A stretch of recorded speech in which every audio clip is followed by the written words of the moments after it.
सभी साथियों को जय हिंद। मैं आपका साथी डॉक्टर अशोक शर्मा एक बार फिर से आप सभी विनर्स का विनर्स वर्ल्ड के इस ऑनलाइन प्लेटफॉर्म पर स्वागत करता हूं। कैसे हैं भी आप सब लोग? निश्चित रूप से बहुत अच्छे होंगे, स्वस्थ होंगे, मस्त होंगे और बहुत ठीक ढंग से अपनी पढ़ाई में लगे हुए होंगे। आज का ये सेशन बहुत छोटा सा सेशन होने वाला है और इस सेशन में जो हम चर्चा करने वाले हैं वो आपको स्क्रीन पे दिख ही रही है। आज के सेशन में हम चर्चा करेंगे नया वर्ष और इस वर्ष में आने वाली नई भर्तियां और फिर आप लोगों का नया संकल्प और आप लोगों की तैयारी की नई रणनीति। किस प्रकार से आप आने वाले जो अवसर हैं, नए साल जो अवसरों का साल माना जा रहा है, जो भर्तियों का साल माना जा रहा है, जो संभावनाओं का वर्ष माना जा रहा है, इस वर्ष में संभावनाएं आप लोगों को आपके लिए नजर आ रही हैं, जो अवसर आप लोगों को दिखाई दे रहे हैं, उन अवसरों को कैसे आप पे अपने लाभ में परिवर्तित करें, अपने सिलेक्शन में परिवर्तित करें, अपनी सफलता में परिवर्तित करें, इन सब बातों की चर्चा आज के सेशन में हम करने वाले हैं। सबसे पहले आप सब लोगों को नए वर्ष की शुभकामनाएं और आने वाला जो साल है वो आपके जीवन में बहुत सुखद परिवर्तन लेके आए। लेकिन फैक्ट ये है, हकीकत ये है कि नया साल जैसा कुछ होता नहीं है। जैसा आज का दिन है वैसा ही कल का दिन होने वाला है, वैसे ही आगे आने वाले दिन होने वाले हैं। तो फिर क्या नया होता है, क्या परिवर्तित होता है, कौन सी चीज है जो बदल जाए, या फिर कौन सी चीज का बदलना आप लोगों के लिए बदलना कहलाएगा? साल बदल गया, आप कैसे बदलेंगे? साल बदलने से आप तो तब बदलेंगे जब आप खुद बदलेंगे। साल पहले भी बहुत सारे बदलते रहे हैं, जैसे दिन बदलता है वैसे ही साल बदलती है। और क्या परिवर्तित होता है? जब तक आप परिवर्तित नहीं होंगे, जब तक आप अपने आप को चेंज नहीं करेंगे, जब तक आप अपने आप का बेटर वर्जन नहीं करेंगे, तब तक कुछ परिवर्तित नहीं होने वाला है। आपने अल्बर्ट आइंस्टाइन का नाम सुना है सबने? उनका एक बहुत शानदार कथन जो है वो मुझे याद आ रहा है। अल्बर्ट आइंस्टाइन इनसैनिटी की डेफिनेशन बताते हैं। इनसैनिटी की मतलब होता है इनसैनिटी। इनसैनिटी का मतलब होता है मूर्खता। अल्बर्ट आइंस्टाइन कहते हैं कि मूर्खता क्या है, यानी क्या पागलपन है। तो वो कहते हैं कि डूइंग द सेम थिंग्स, आप बिल्कुल वही चीजें कर रहे हैं। Doing the same things, doing the same things, बिल्कुल वही चीजें आप कर रहे हैं। Doing the same things and expecting different results. और रिजल्ट कैसे चाहिए आप लोगों को? डिफरेंट रिजल्ट चाहिए, डिफरेंट रिजल्ट्स आपको चाहिए। This is insanity, this is, ये पागलपन है। यानी ये, इसमें कहीं प्रकार से कोई सच्चाई नहीं है। ये आप लोगों को भी समझना चाहिए कि आप लोग कल भी वही कर रहे थे, आज भी वही कर रहे हैं। आपकी दिनचर्या जो है वो कल भी वही थी, आपकी हैबिट्स जो हैं वो कल भी वही थे। कल भी आप अनावश्यक जगहों पर अपना समय खराब कर रहे थे, आज भी आप अनावश्यक जगहों पर अपना समय खराब कर रहे हैं। उन जगहों पे जहां से आपको कुछ मिलने वाला नहीं है, अपना समय और ऊर्जा व्यर्थ कर रहे हैं। तो मान के चलिएगा परिणाम भी वही आने वाले थे जो कल तक आ रहे थे। तो चेंज क्या हुआ? चेंज कुछ नहीं हुआ है। चेंज आपको अपने आप में करना पड़ेगा। अपने आप में चेंज कैसे करेंगे साहब? अपने आप में चेंज करने का सीधा सा तरीका होता है change your habits and change your destiny. आज के सेशन में हम बहुत सारी बातों पर चर्चा करने वाले हैं। पहले केवल ये कर रहे हैं कि नया साल आप लोगों के लिए किस प्रकार से मायने रखता है। आप अपने हैबिट्स को चेंज कीजिए। यदि आपकी सेम हैबिट्स हैं जो पहले थी, यानी पहले भी आप पे गंभीरता से पढ़ाई नहीं कर रहे थे, पहले भी आप जो सनसनी फैलाने वाले वीडियोज हैं उन वीडियोज से अट्रैक्ट होते थे। पहले भी आप पे शॉर्ट्स को बहुत लंबे समय तक देखते थे। पहले भी आप किसी काम को शुरू करके उसको पूरा नहीं करते थे। तो वे ही परिणाम होंगे जो पहले होते आए हैं, इसमें किसी प्रकार का संदेह नहीं होना चाहिए। और यदि आपको लगता है कि आप सेम काम करेंगे और परिणाम बदल जाएंगे, तो अल्बर्ट आइंस्टाइन ने ठीक कहा कि केवल ये मूर्खता है, इनसैनिटी है, इसके अलावा कुछ नहीं है। बहुत सारे लोग कहते हैं कि अपनी दिनचर्या को बदलिएगा, दिनमान बदल जाएंगे। अपनी हैबिट्स को चेंज कीजिएगा, आपकी डेस्टिनी बदल जाएगी, यानी आपका भाग्य बदल जाएगा। कुछ तो आपकी आदतें ऐसी होंगी जो आपको लगता है कि इन आदतों को मैं अच्छी आदतों से रिप्लेस कर सकता हूं, इन आदतों को मैं अच्छी आदतों से परिवर्तित कर सकता हूं, या फिर मेरी आदतें अभी ठीक है लेकिन इनमें कुछ और अच्छी आदतें जोड़ी जा सकती हैं। यानी नया साल का मतलब यह होता है कि आपका नया वर्जन, आपकी नई आइडेंटिटी, आपकी नई पहचान। आप अपने आप से कहिएगा कि मेरी पहले ये पहचान थी, अब मेरी ये पहचान है। पहले मैं कोई भी काम कंप्लीट नहीं करता था, शुरू करता था और बीच में छोड़ देता था। आपने अपने बारे में ये कह रखा था, अब आप अपने बारे में ये कह दीजिएगा कि मैं एक ऐसा इंसान हूं जो काम शुरू करूंगा तो उसको कंप्लीट जरूर करूंगा। मैं एक ऐसा इंसान हूं जो अपना समय खराब नहीं करता हूं। मैं एक ऐसा इंसान हूं जो कभी भी गिव अप नहीं करता हूं। मैं एक ऐसा इंसान हूं जो एनर्जी वैम्पायर्स हैं उनसे दूर रहता हूं। इन सब चीजों का आप ध्यान रखेंगे तो मुझे लगता है कि नया वर्ष आपके एक नए वर्जन को जन्म देगा और आप इस बात पर जरूर सोचेंगे कि नया और कुछ नहीं होने वाला है, केवल आप अपने आप को नया कीजिएगा। अदरवाइज सब चीजें वैसी की वैसी ही रहने वाली हैं। अब आते हैं अपन दूसरे बिंदु पे, जो कि बहुत ही आजकल सोशल मीडिया पे या फिर प्रिंट मीडिया में या फिर यूट्यूब पर बहुत सारे वीडियोस आपको देखने को मिल जाते हैं कि साहब पे नई भर्तियां आ रही हैं। बच्चे भी बड़े उत्सुक होते हैं इस प्रकार की वीडियोस को देखने में कि साहब पे नई भर्तियां आ रही हैं, कितनी आ रही हैं, कब तक आ रही हैं। तो इसका कुछ फिक्स नहीं कहा जा सकता। जिन लोगों को जानकारी है, अब उनको पता नहीं कहां से है, आरपीएससी से मिले हुए हैं या फिर कहां से उनको जानकारी मिलती है। मुझे तो इसकी कोई बहुत एग्जैक्ट जानकारी नहीं है कि इतनी पद आएंगे और उस दिन तक आ जाएगी। जितना आप लोगों को पता है लगभग उतना ही हम टीचर्स को पता होता है।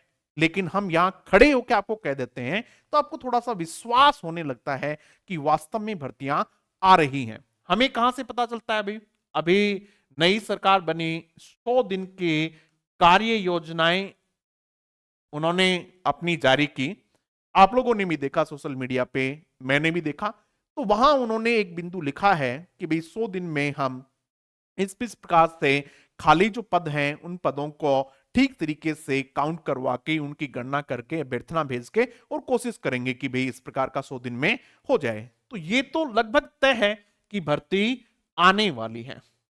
ये तो तय बात है कि भर्तियां आने वाली हैं। ये जो नया वर्ष है ये भर्तियों का वर्ष आप मान सकते हैं कि इसमें भर्तियां कंफर्म आएंगी। ठीक है, कौन कौन से पदों के लिए भर्तियां आएंगी, ये कैसे कहा जा सकता है? ये इस हिसाब से कहा जा सकता है कि स्कूल्स में जिस प्रकार के पद रिक्त हैं तो उनसे ये कहा जा सकता है कि भाई इन इन पदों के लिए भर्तियां आएंगी। फर्स्ट ग्रेड के लिए भर्ती आएंगी, सेकंड ग्रेड के लिए भी भर्ती आनी है और रीट का जो प्री एग्जाम है संभवतः सरकार उसको भी करवाना चाहेगी। तो ये तो आप मान के चलिएगा कि फर्स्ट ग्रेड और सेकंड ग्रेड की भर्तियां आएंगी। पद कितने होंगे इसके बारे में कुछ भी बहुत निश्चितता के साथ नहीं कहा जा सकता। लेकिन एक सवाल मैं आप लोगों से पूछता हूं कि मान लीजिएगा पद जितने आप सोच रहे हैं उससे कम आ गए 50, तो क्या आप फॉर्म नहीं भरेंगे? मुझे तो ये बताइएगा। हिसाब या फिर आज आपको पदों की एग्जैक्ट संख्या मिल जाए कि साहब इतने पदों पर भर्ती आने वाली है, क्या आप तभी पढ़ेंगे? या फिर क्या आप तभी अपना पूरा जोर लगाएंगे, अपनी पूरी क्षमता के साथ मेहनत करेंगे? क्या ऐसा है? या फिर आपको पता चल जाए कि साहब पे 18 फरवरी को विज्ञप्ति आ जाएगी, मान लो आपको ये पता चल जाए, क्या आप तभी पढ़ेंगे? ऐसा है क्या?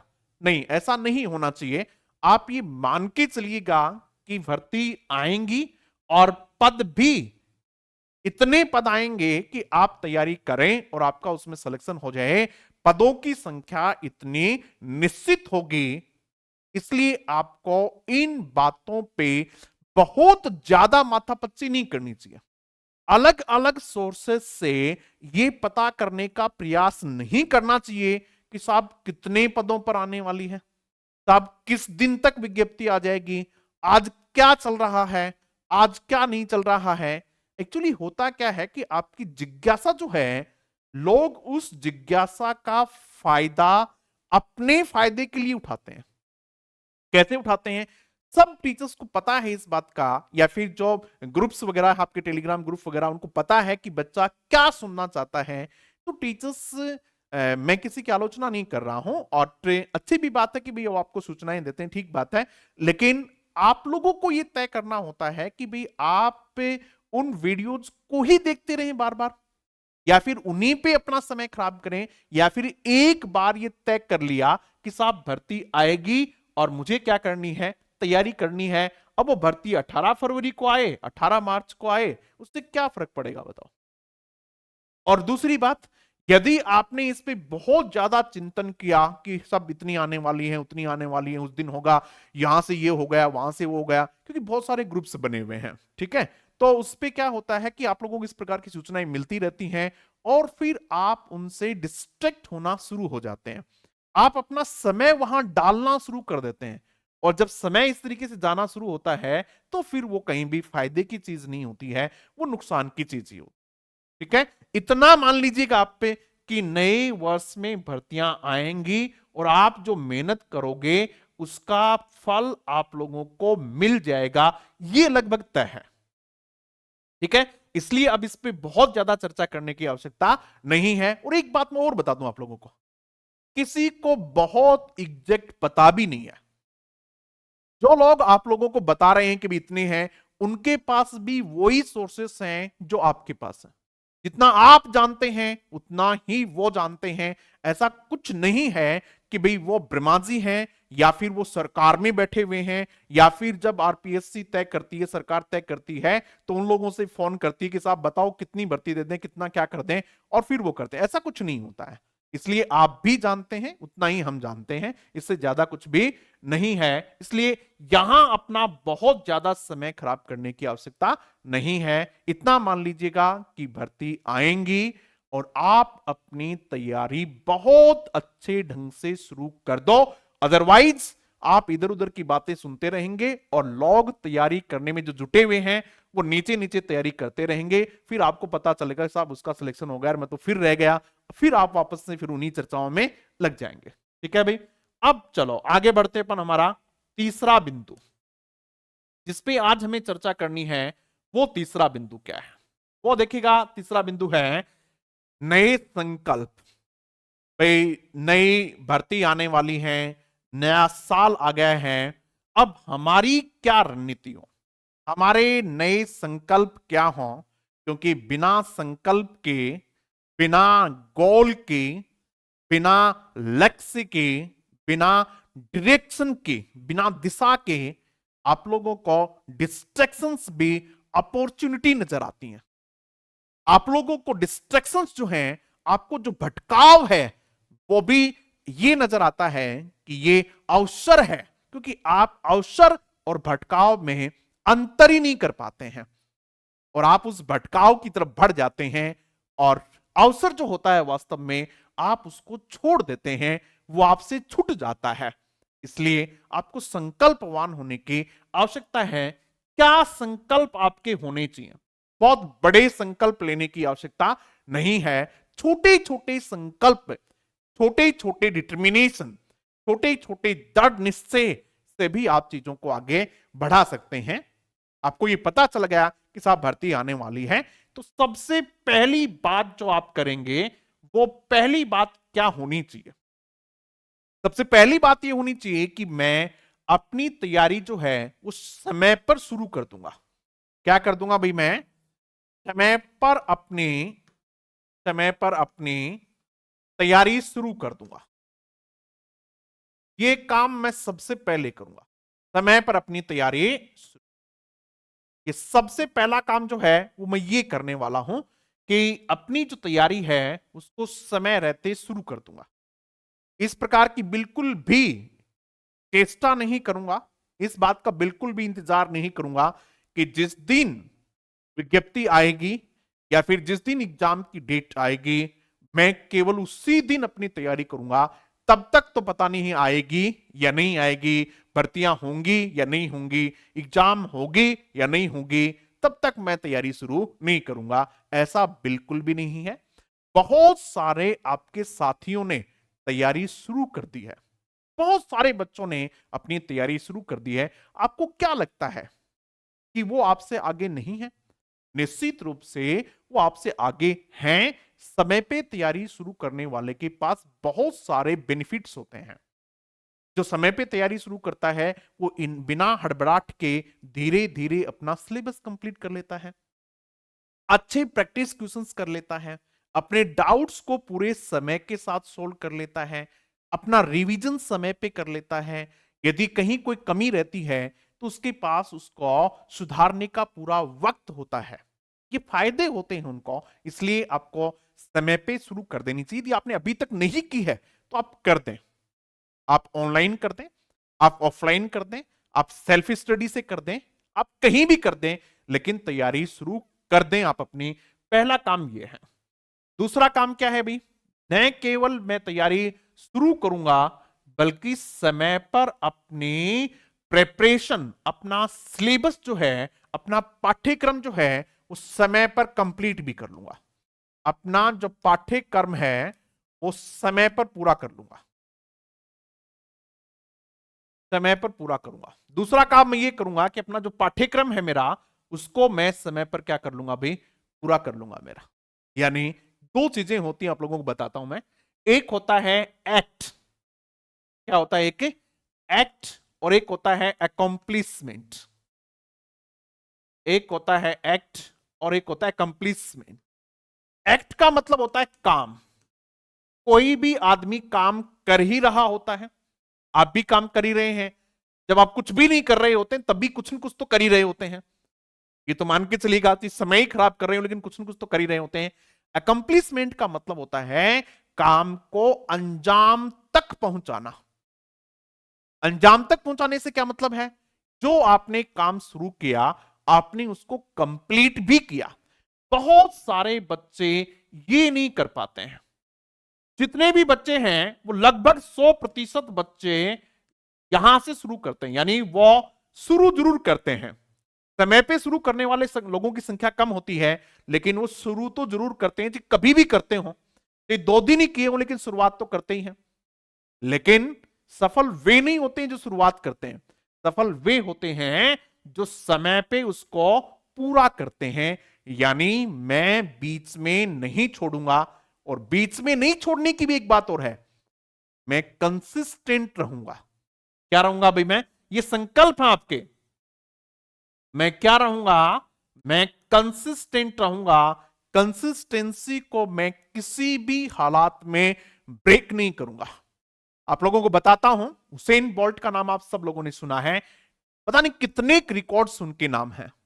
हुसैन बोल्ट ने एक दिन कहा, एक बार जब उससे किन्हीं पत्रकार ने पूछा कि साहब आप इस प्रकार से कैसे इतने सारे मेडल्स जीत लेते हैं? उन्होंने कहा आप सिर्फ मेडल्स देखते हैं, मेरी प्रैक्टिस नहीं देखते। मैं 10 सेकंड दौड़ने के लिए, ओलंपिक्स 4 साल बाद होते हैं, 10 सेकंड दौड़ने के लिए, उसमें वो 10 सेकंड दौड़ते हैं। 10 सेकंड दौड़ने के लिए मैं लगातार 4 वर्ष, लगभग के 4 घंटे सुबह 4 घंटे शाम, यानी 8 घंटे डेली प्रैक्टिस करता हूं। कितना दौड़ने के लिए?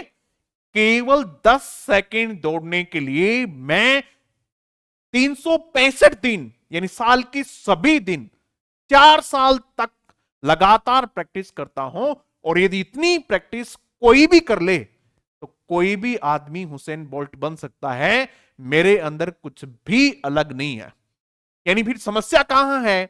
समस्या यह है कि लॉग 365 इंटू 4 इंटू 8 ये प्रैक्टिस नहीं कर पाते हैं।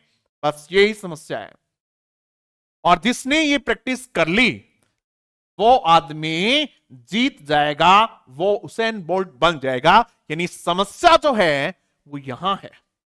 मैं फिर कहता हूं, यदि आपके पास साल भर का समय है, 1.5 वर्ष का समय है, आप उन 365 दिन, उन 500 दिन यदि 8 घंटे प्रैक्टिस करते हैं, रोजाना पढ़ते हैं, तो आपका सिलेक्शन कोई नहीं रोक सकता। यदि आपसे कहीं गड़बड़ होगी तो यही होगी कि आप इन 365 के 65 दिन नहीं कर पाएंगे। आप इन 365 से जितना कम आते चले जाएंगे, आप सफलता से उतना ही दूर होते चले जाएंगे। साल में 365 दिन में से यदि आपने 300 दिन किया तो आप सफलता से उतने ही दूर हैं। 250 दिन किया तो उतने ही दूर हैं। 200 दिन किया तो उतने ही दूर हैं। धीरे धीरे आप दूर बढ़ते चले जाएंगे। और यदि अभी आप 250 दिन कर रहे हैं, यदि वहां से आप 300 दिन बढ़े, 320 दिन, 325 दिन, तो आप सफलता के उतने नजदीक आते जाते हैं। यह सीधा सा फॉर्मूला है। अगर आप ऐसा नहीं कर सकते हैं तो केवल सोचने भर से नहीं होता है। अच्छा, सब सोचते हैं, सोचने पे कोई टैक्स थोड़ी ना लगता है, सोचने में कोई पसीना थोड़ी ना आता है। तभी सोचते हैं कि साहब मेरा क्यों नहीं हुआ। फिर बहाने बनाने में भी कोई दिक्कत नहीं है कि साहब मेरा भाग्य ठीक नहीं था, मेरा ये ठीक नहीं था, मेरी परिस्थितियां ठीक नहीं थी, मेरी वो ठीक नहीं थी। माइकल फिलिप का नाम सुना आपने कभी? माइकल फिलिप का नाम सुना है कभी आपने? ढूंढना, यदि सुना हो तो कहीं आपने, नहीं सुना हो तो ये दुनिया के सबसे बेस्ट एथलीट माने जाते हैं, तैराक हैं ये। 28 ओलंपिक मेडल इनके नाम है। मैं आज सुबह ही इनको पढ़ रहा था, माइकल फिलिप को। ये कहते हैं कि मैं, बिल्कुल ये भी ओलंपिक, मैं कभी कोई रेस्ट लेता ही नहीं 365 दिन में। चाहे वो त्योहार हो, चाहे मेरा बर्थडे हो, चाहे कुछ भी हो, मैं किसी भी हालात में रेस्ट नहीं लेता हूं। वो तो ये भी कहते हैं कि आप मुझे कितना ही तोड़ के गिर दो, कितना ही बुरा मेरे साथ हो जाए, कुछ भी हो जाए, लेकिन दूसरे दिन सुबह 4 बजे आप मुझे स्विमिंग पूल में ही पाएंगे।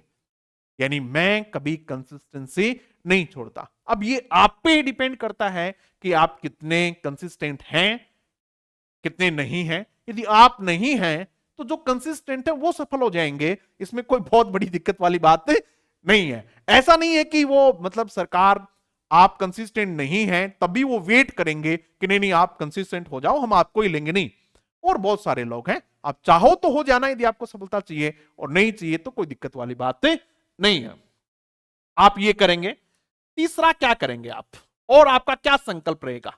तीसरा संकल्प ये रहेगा कि मैं अपने सिलेबस की थियरी वाला पोर्शन जो है, थियरी वाला पोर्शन, उसके साथ PYQs ये जरूर करूंगा। पहले थियरी करूंगा कंप्लीट। कई बच्चे पूछते हैं कि सर हम थियरी ज्यादा पढ़ें या PYQ ज्यादा करें, यानी प्रैक्टिस क्वेश्चन ज्यादा करें, प्रीवियस ईयर्स क्वेश्चन ज्यादा करें। आप दोनों करेंगे और पूरी तरीके से करेंगे। PYQs तो आप बिल्कुल भी नहीं छोड़ेंगे। यानी आप जिस टॉपिक को पढ़ रहे हैं उसके प्रीवियस ईयर्स क्वेश्चंस आप बहुत ठीक ढंग से तैयार करेंगे। एक एक क्वेश्चन को आप ठीक ढंग से समझेंगे। क्यों समझेंगे? जिससे आपको सिलेबस का पता चलता है। ये पता चलता है कि जो आप पढ़ रहे हैं वो एग्जाम के लायक भी है या नहीं है, कि आप जो पढ़ रहे हैं वहां से एग्जाम में क्वेश्चंस आते हैं या नहीं आते हैं। ऐसा नहीं कि आप कहीं से कुछ भी पढ़ रहे हैं, उठपटांग चीजें पढ़ रहे हैं, और प्रीवियस ईयर क्वेश्चन देखोगे तो आपको लगेगा कि यार एग्जाम का नेचर तो ये है, प्रश्नों की प्रकृति तो ये है, प्रश्नों का लेवल तो ये है, मैं कहां से क्या पढ़ रहा हूं। तो ये आप जरूर तय करें, इसको करें। और एक अंतिम संकल्प आप और लेंगे, और वो होगा कि मैं परीक्षा से पहले कम से कम 3 बार रिवीजन जरूर कर लूंगा। 3 बार क्या कर लूंगा? रिवीजन। कम से कम 3 बार रिवीजन मैं जरूर करूंगा। यदि मैं 3 बार रिवीजन नहीं कर पाता हूं तो मैं मानूंगा कि मैं अपना संकल्प पूरा नहीं कर पाया। किसी भी हालात में मुझे परीक्षा से पहले 3 बार रिवीजन जरूर करना है। रिवीजन किनका? ये थियरी का, पीवाईक्यूज का, इन सब का मैं रिवीजन करूंगा ही करूंगा। ये संकल्प आप यदि लेके आज इस नए वर्ष पे आप ये संकल्प ले लेते हैं और यदि इनको पूरा कर लेते हैं तो मैं बहुत दावे के साथ कहता हूं कि जिस दिन परीक्षा का परिणाम आएगा आप जरूर कहेंगे कि साहब मैं बहुत अच्छी पोजीशन में हूं और मैं जीत गया हूं। लेकिन वही बात है, अब ये आपने सुन लिया, आपको अच्छा लगा, आपने लाइक कर दिया, आपने एक कमेंट भी कर दिया कि साहब ठीक है, बड़ा अच्छा बताया आपने, लेकिन आपने इसको जीवन में उतारा नहीं, तो फिर ये समय आपका खराब हो गया। इसका कोई फायदा नहीं होगा जब तक आप इसको अपने जीवन में नहीं उतारेंगे। एक बार पुनः आप सब लोगों को नए वर्ष की बहुत बहुत शुभकामनाएं। मैं विश्वास करता हूं कि नए वर्ष में आपका एक नया वर्जन होगा, आपका एक नया स्वरूप सामने आएगा, आपकी एक नई आइडेंटिटी, एक नई पहचान सामने आएगी। आपको अपने आप पे गर्व होगा कि मैं कर सकता हूं, मैंने ये कर लिया है और अब मैं पहले वाला नहीं हूं। मैं उस कमजोर इंसान का जो मैं पहले हुआ करता था उसको मैंने 2023 के साथ ही अलविदा कह दिया है। आज मैं नए वर्ष का एक नया मजबूत विनर हूं और मजबूती के साथ जीत हासिल करूंगा। Thank you very much.